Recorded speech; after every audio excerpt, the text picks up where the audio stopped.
Fitness to Practice officers in Social Care Wales interview witnesses as part of their investigations. This is to get the best evidence available to support allegations made about a registered worker and their suitability to carry on working in social care. During an investigation, we will identify people like you that we'd like to speak to, who can help us establish facts in our investigation. We'll write to your employer to get consent to do this and to get your contact details.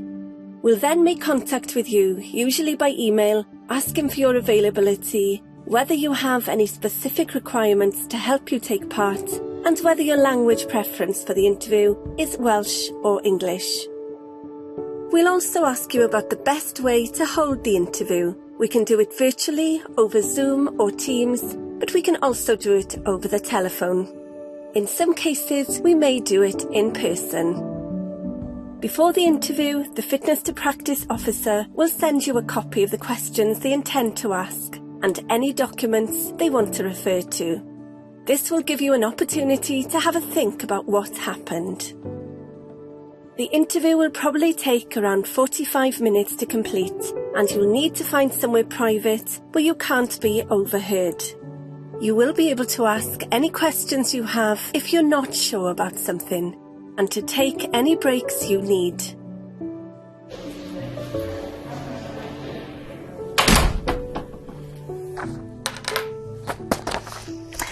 The purpose of the interview today is to find out about what you can tell me about an incident which happened on Monday the 18th of May 2022 involving Carys Jones. What happens if I can't remember exactly what happened? Right, well, this is your statement, so you do need to be clear about what you saw and witnessed, and if you didn't see or hear something or you can't remember it very well, then you just say that's fine. Okay, so will I have a chance to have a look at the answer I've given?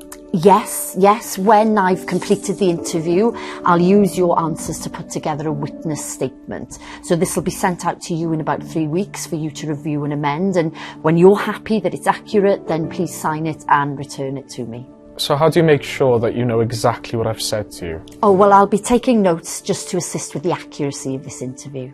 So I just need to remind you now that the witness statement includes a statement of truth at the bottom, stating that you believe that the facts stated are true and that action may be taken where any false statement has been made in the document.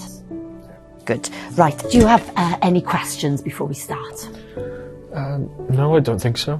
So, what is your full name? Rhys Jenkins. Rhys Jenkins. And who is your employer and what is your job title? So my employer is ABC Care and I'm employed as a residential child care worker. Thank you. How do you know Carys Jones? Carys Jones is one of my colleagues working in the home. I've known her for 18 months, but I don't socialise with her. So, can you tell me in as much detail as possible about the incident that happened on Monday the 18th of May 2022 when Carys Jones was involved in a restraint where young person A was injured? Yeah, I came on duty at 2 o'clock.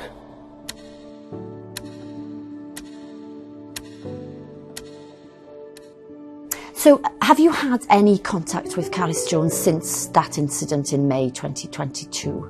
Well, I saw them in the supermarket about a month ago, but they didn't see me, so I didn't talk to them.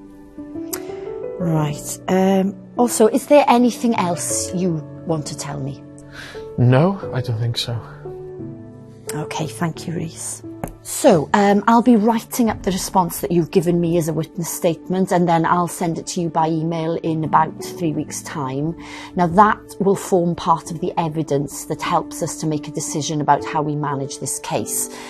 If the case goes to a fitness to practice hearing, then I may contact you to attend the hearing as a witness. Okay. Well, thank you very much for your time today. I appreciate your cooperation, Rhys. And please can I ask you not to discuss this interview with anyone else? Yeah, no problem. For more information, please see our website. I hope you found this video useful. Goodbye.